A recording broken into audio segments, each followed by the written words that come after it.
Residents of the Ndokwa region in Delta State can look forward to the restoration of electricity as the Delta State government has pledged to resolve the ongoing electricity problems in the area. This commitment comes just days after enraged youths protested in Kwale, the administrative center of Ndokwa West local government area. The large-scale protest disrupted traffic and halted commercial activities, highlighting the prolonged absence of electricity that has plagued the region for almost 2 decades. The protesters called for an immediate power supply from Okbai Power Plant step-down facility to serve the communities in Ndokwa area.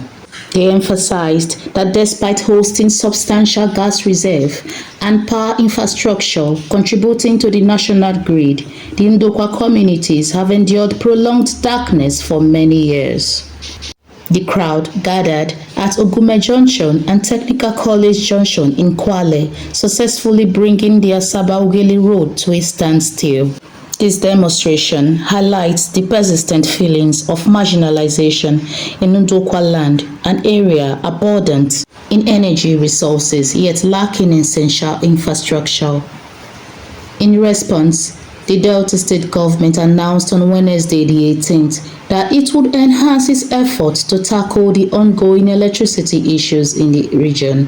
Mr. Charles Aniago, the Commissioner for Works, Rural Roads and Public Communication, made the announcement during a press conference held at Asaba.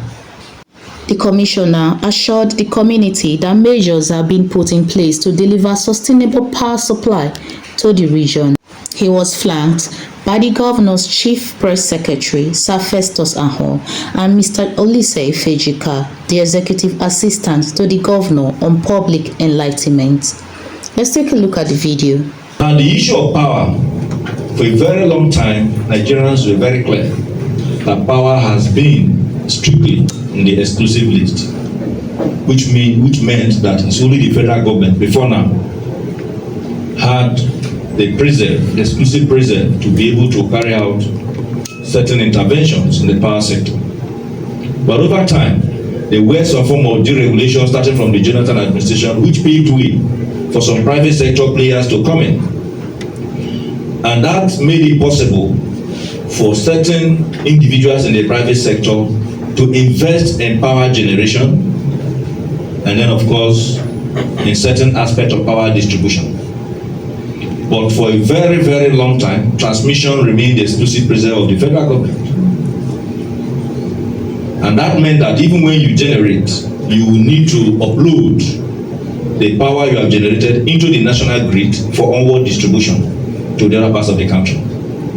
But certain form of liberalization have taken place and deepened by the Tinubu administration to the extent now that states can go into some form of generation, distribution, and make it possible to you to also transmit to both, like what we are doing here in Asaba, but with under certain conditions, like the independent power plant in Asaba. It's strictly a relationship between the state government and the private sector player. And that is why, like where we are today, the power we're enjoying here is coming from that independent power plant. And a number of other government facilities in Asaba, you are aware, is being powered through the independent power plant.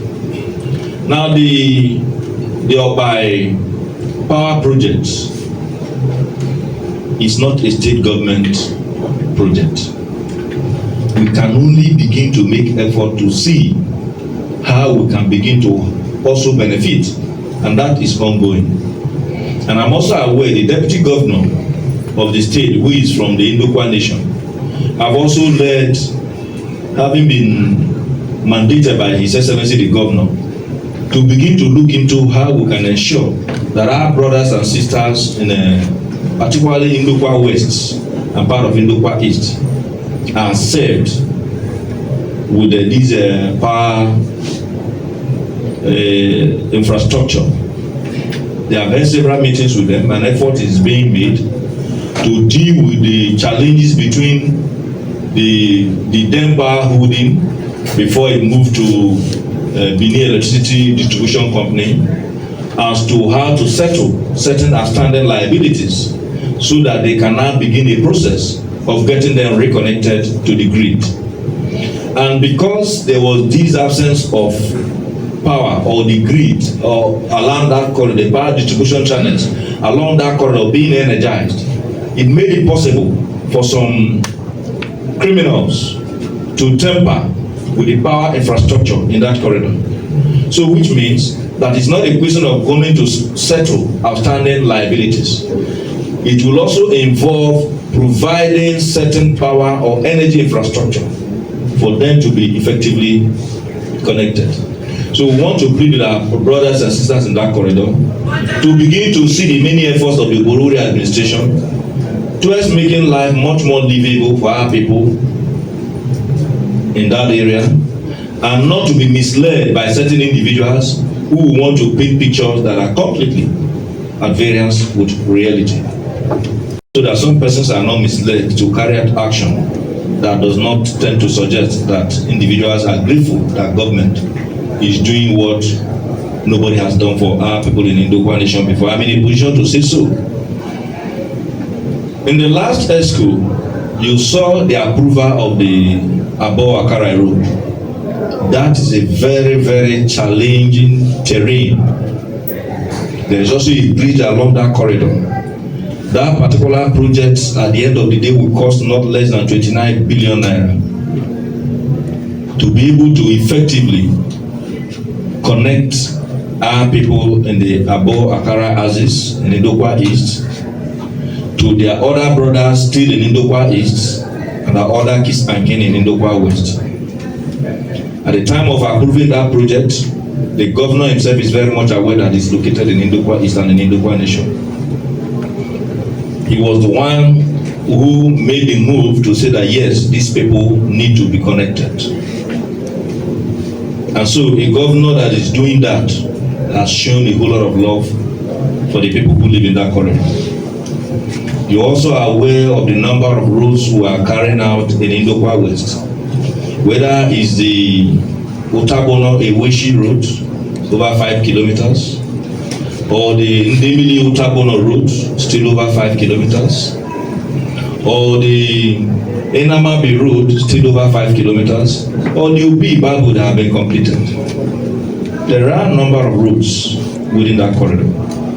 We are also very much aware of the very speedy completion of the Beneku Bridge, such that the people have now bid goodbye to the use of pontoons or certain kind of badge to convey vehicles and other items to the inner communities in Ndokwa East. Even when you move to Kokwane, still in Ndokwa nation, you will realize that the Amai Araba Orogun road over 8 kilometers is ongoing. We have concluded the Ofebe streets in Amai, and of course the other routes that we are constructing along the headquarters of Okwane, Azobiaro, to be able to correct that particular alignment and make it possible for people to move from Umutu straight to Eku and then to Warri. All that is happening in that federal constitution. That's only in the area of roads.